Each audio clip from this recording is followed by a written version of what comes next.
अस्सलाम वालेकुम नाज़रीन, आप देख रहे हैं ड्रामा सीरियल दूरियां। अगर आपको हमारी ये वीडियो अच्छी लगे इसको लाइक करें, हमारे यूट्यूब चैनल पाकिस्तान ड्रामा को सब्सक्राइब करें।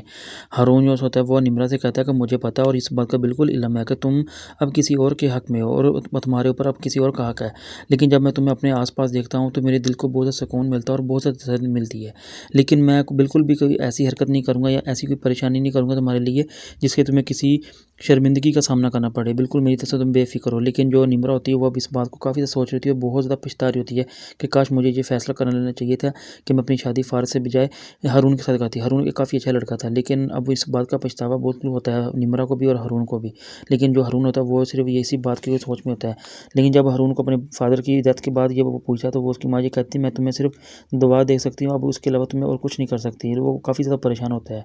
लेकिन जब साशा जो सी होती है वो हारून से मिलने के लिए इसके ऑफ़िस में जाती है तो हारून गुस्से से उसको किसी बात पर डाँट देता है और वो वहाँ से गुस्से से फ़ौरी तौर पर अपने घर आ जाती है और आकर अपनी माँ ये सारी बात करती है कि ऐसे मैं ऑफ़िस गई थी तो हारून ने मुझे किसी बात पर डाँट दी और वहाँ से गुस्से से मुझे जाने के लिए कहा।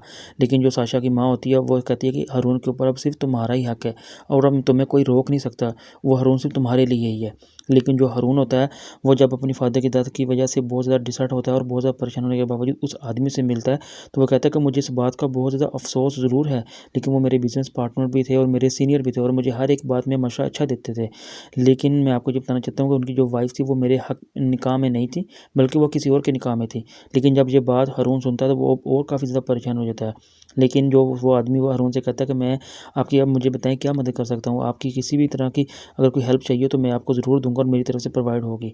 लेकिन जब जो निम्रा होती है वो हारून से कहती है कि आपको ये बात अच्छी तरह ना जान लेनी चाहिए कि मैं अब उस फ़ारिज़ के निकाह में हूँ, तो आप कोई भी ऐसी बात ना करें जिसकी वजह से मुझे किसी भी परेशानी और शर्मिंदगी का सामना करना पड़े। लेकिन जो हारून होता है वो निम्रा से कहता है कि तुम बिल्कुल भी इस बात से बेफ़िक्र हो, मैं तुम्हें कुछ भी नहीं कहूँगा, ना ही तुम्हारे साथ कोई ऐसी बात करूँगा जिस वजह से तुम्हें किसी परेशानी का सामना करना पड़े। बल्कि जब मैं तुम्हें देखता हूँ तो मुझे बहुत ज़्यादा खुशी और मेरे दिल को बहुत तसल्ली मिलती है।